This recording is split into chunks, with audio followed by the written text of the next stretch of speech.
Assalamualaikum warahmatullahi wabarakatuh.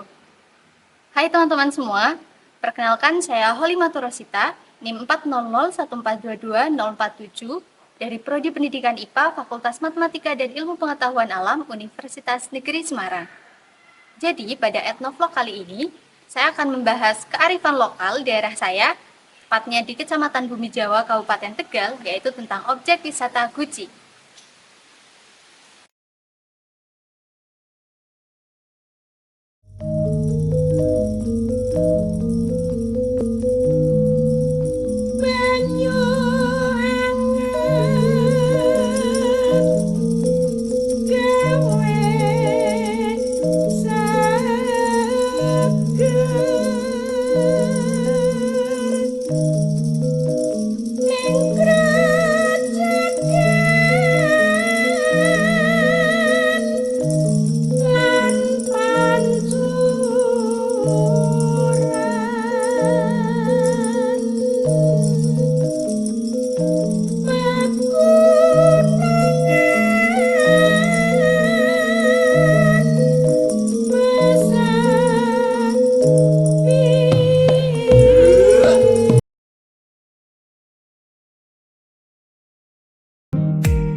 Guci merupakan salah satu objek wisata pemandian air panas alami yang berasal dari dalam perut bumi.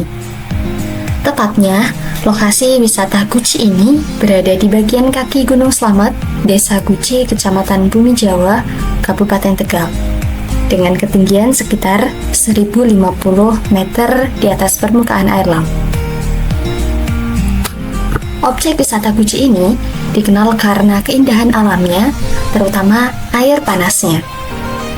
Terdapat beberapa hal yang dapat dinikmati di Guci, antara lain adalah air panas. Salah satu daya tarik utama Guci adalah sumber air panas alaminya. Air panasnya diyakini memiliki khasiat untuk menyembuhkan berbagai penyakit kulit.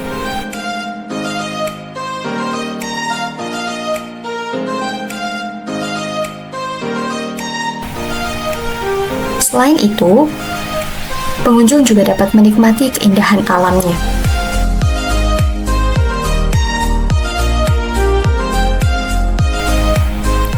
Di sekitar area air panas, pengunjung dapat menikmati keindahan alam dengan pemandangan pegunungan dan sungai yang hijau.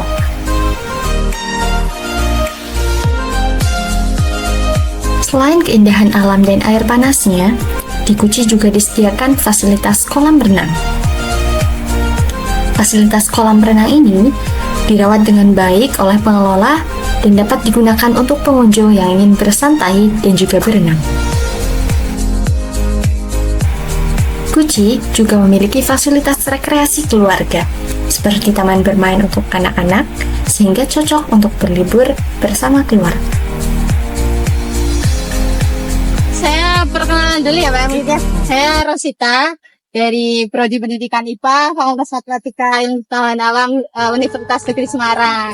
Jadi ini ada tugas Ethno Science, itu disuruh ya ini cari kearifan lokal yang ada di daerahnya gitu. Nah itu dibahas nanti sainsnya. Nah ini saya izin sambil baca instrumen pertanyaannya ya. Mungkin bapaknya bisa perkenalan dulu. Nama saya Mas Rifan Hamdi dari PT Barokah, Ya. selaku SPV di sini. Nah, terus ini mau tanya sedikit sih, asal muasal air dari Guci ini dari mana? Untuk sumber air panas di sini pemandian Pancuran 13 itu sumbernya itu dari kaki Gunung Slamet, dari Gunung Slamet. Nah, Terus untuk pemandian Pancuran 13 sendiri itu sumbernya itu langsung dari di atasnya Pancuran itu langsung sumber itu. Nah untuk objek wisata Guci ini terutama yang Pancuran 13 ini itu ada dari kapan Mas? Kan kalau setahu saya itu kan ini ada lebih dulu kan daripada yang lain ya. Itu dari kapan ya? Untuk lebih jelasnya tahunnya itu kita nggak ngerti ya. Untuk pemandian Pancuran 13 itu sepertinya sejak dulu udah ada. Cuman semakin kesini, alhamdulillah semakin ramai. Jadi tujuan objek wisata Guci gitu, terutama orang-orang semisal habis ziarah Wali Songo itu Sini. tujuan terakhirnya ke sini. Jadi kita sebut wali ke-10 gitu, wali ke-10. Kenapa? Kalau sehabis ziarah ke Wali Songo pasti terakhirnya ke sini. Gitu. Nah, kalau ini nih, kan ada kepercayaan di masyarakat itu kalau misalnya airnya itu bisa bikin awet muda tadi katanya. Terus nyembuhin penyakit kulit. Nah, itu pendapat Masnya gimana? Untuk kepercayaan masyarakat atau pengunjung itu tergantung kepercayaan. Banyak yang percaya kalau sumber air panas Guci khususnya di pemandian Pancuran 13 itu bisa menyembuhkan kayak penyakit gatal, terus awet muda. Banyak tergantung itu apa ya, keniatan masing-masing. Itu lebih ramai itu kalau malam Jumat Kliwon. Kalau malam Jumat Kliwon itu dari berbagai daerah itu datang ke sini. Ibaratnya meminta gitu kan, meminta terus apa namanya, seperti awet muda, terus pesugihan juga ada, pesugihan juga ada, terus kadang gatal, stroke juga ada. Terus ini Mas, ada nggak sih hari-hari tertentu yang objek wisata Guci itu dipakai buat ritual gitu? Mau hari-hari tertentu paling Selasa Kliwon dan malam Jumat Kliwon itu. Jadi tujuan wisatawan itu ke sini ya gitu buat ritual, khususnya itu buat penyembuhan penyakit, minta apa namanya itu ke sembuhan penyakit. Terus ada juga yang meminta pesugihan juga ada gitu. Itu yang dipakai cuma di sini apa gimana? Kalau misalnya orang minta ritual gitu? Ritual itu kebanyakan yang dekat air terjun. Sini berarti? Iya, kebanyakan. Ya. Kalau yang gatal-gatal sebelah sini, kalau yang lain-lain yang dekat air terjun. Jadi ada juga yang dipakai semuanya ada. Tergantung mungkin dari juru kunci di sananya gitu mungkin. Ya. Kalau ini Mas, kandungan airnya, kira-kira ada yang beda nggak dari air-air yang lain? Mengandung belerang kah atau apa? Gitu? Untuk kandungan belerang di pemandian Pancuran 13 nih itu 0,2% mengandung belerang. Untuk tingkat kepanasannya itu masing-masing. Ya. Dari sumber A 35 derajat, sumber B ada yang 45, ada yang 40, ada yang 38. Jadi sumber pemandian Pancuran 13 itu di sini enggak rata. Dalam arti enggak rata itu satu sumber 35 derajat, sumber lain yang ada yang lebih panas, ada yang lebih dingin gitu. Berarti untuk suhunya itu beda-beda. Beda-beda. Kalau debit airnya juga beda-beda. Jadi ketika musim kemarau kita cari debit mana yang musim kemarau itu masih ngalir gitu. Terus air di sini tuh dipakai sama masyarakat sekitar juga nggak Pak? Ada aliran? Masyarakat sekitar itu banyak pipa-pipa itu dipakai ke masyarakat sekitar. Ya berarti kalau misalnya cuaca itu ngaruhin airnya juga ya Pak ya? Cuaca gini, ketika musim hujan, suhu air panas itu meningkat. Hujan meningkat. Ketika musim kemarau itu rendah. Kenapa? Di saat musim kemarau itu kata orang itu meningkat karena udah panas gitu kan. Sebenarnya kalau dari sumbernya itu malah turun. Terus ini Pak terkait airnya kan ini dipakai tiap hari. Terus yang pakai juga nggak cuma satu orang ya Pak. Itu regulasi airnya itu gimana Pak? Apa dikuras tiap hari atau gimana? Untuk pengurasan kita itu kan karena pemandian Pancuran 13 itu kebetulan debitnya itu melebihi kapasitas kolam, artinya apa ya, sangat melimpah gitu. Jadi tanpa dikuras pun udah langsung habis. Misalkan dipakai buat mandi kayak gitu, otomatis udah langsung mengalir ke pembuangan gitu. emang nggak ada resiko kontaminasi itu nggak ada ya Pak ya? Terkecuali kayak kolam-kolam itu kan dibatasi, misalkan satu kolam satu pipa. Kalau sini kan asli murni dari sumber langsung. Kalau ini Pak, perawatannya tuh gimana Pak? Perawatan biar airnya tetap bersih gitu-gitu. Perawatannya paling ini ketika 3 hari sekali itu kita bersih di sumber mata airnya, terus pembersihan kolamnya juga seperti kayak lumut, pasir kayak gitu, paling gitu sih. Ini Pak, ini kan wisata khusus lumayan udah banyak yang kenal gitu Pak. Nah, untuk melestarikan itu kira-kira Untuk objek wisata Guci itu ya satu untuk melestarikan pengunjung itu menurut saya kawasan objek wisatanya, wahananya itu selalu bersih, selalu kelihatan alami, tiket masuknya jangan terlalu mahal kayak gitu Bu. Saja nggak di sini kayak pohon yang lumayan jadi sumber ini apa air. Kalau di sini nggak. Kalau sumber air panas sama air dingin itu beda. Kalau air dingin kan kebanyakan kalau di pohon karet itu ada sumbernya. Kalau di sini nggak. Kalau maksudnya air panas enggak. Kebanyakan malah di balik batu dia ada sumber. Berarti langsung panas ya? Langsung panas.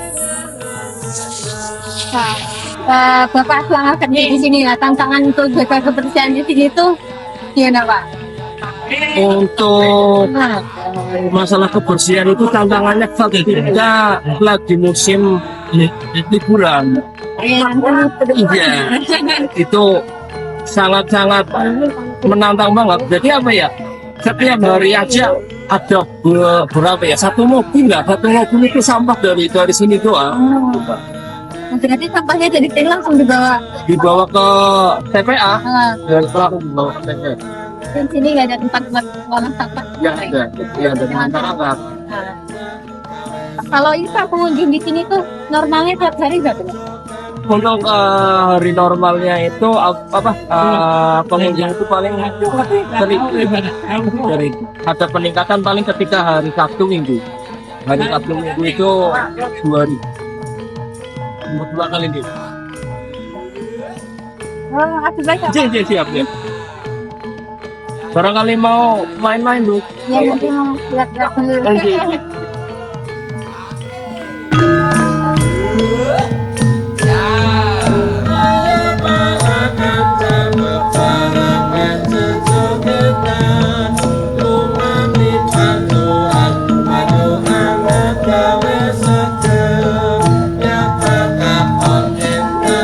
Baik, berikut ini akan saya jelaskan tentang rekonstruksi sains dari objek wisata Guci sendiri.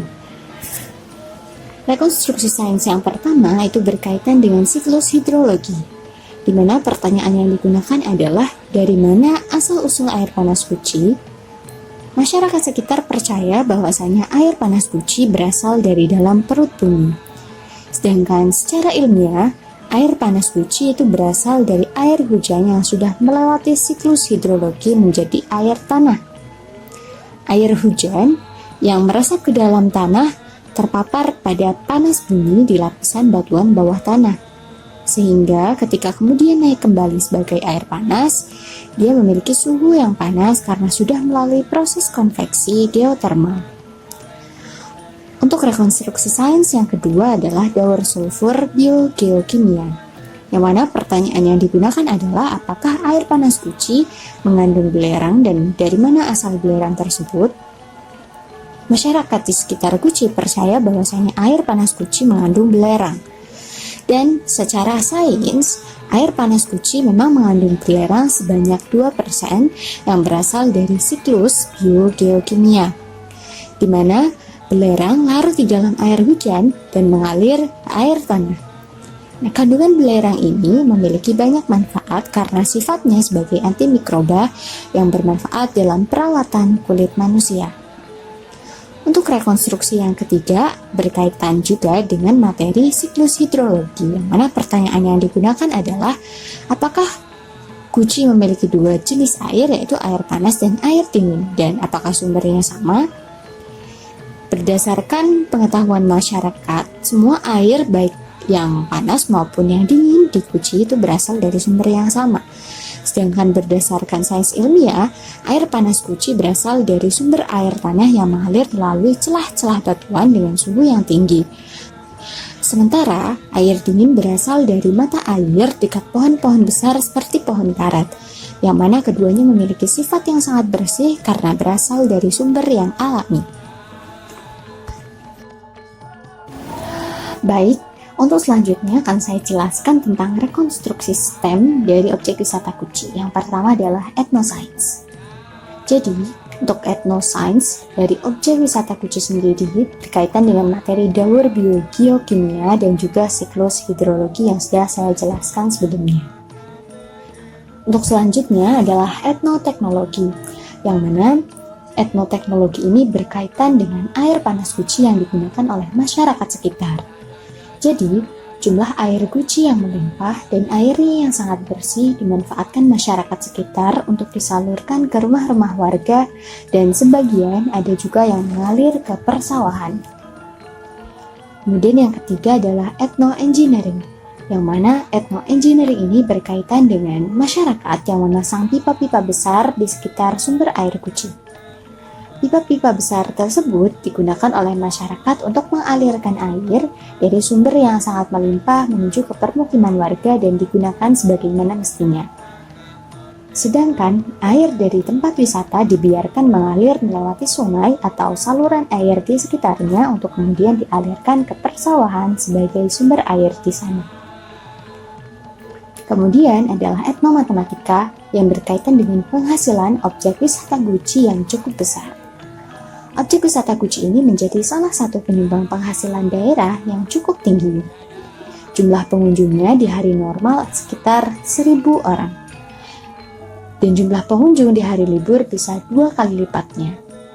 Jika tarif tiket yang dikenakan per orang adalah Rp20.000, maka dalam satu hari penghasilan yang didapatkan oleh objek wisata Guci adalah sekitar Rp20 juta. Cukup sekian video etnovlog dari saya, Holimatur Rosita, tentang objek wisata Guci, Kabupaten Tegal. Semoga apa yang sudah saya sampaikan bisa bermanfaat untuk teman-teman semua. Terima kasih sudah menonton video ini sampai akhir. Sampai jumpa. Wassalamualaikum warahmatullahi wabarakatuh.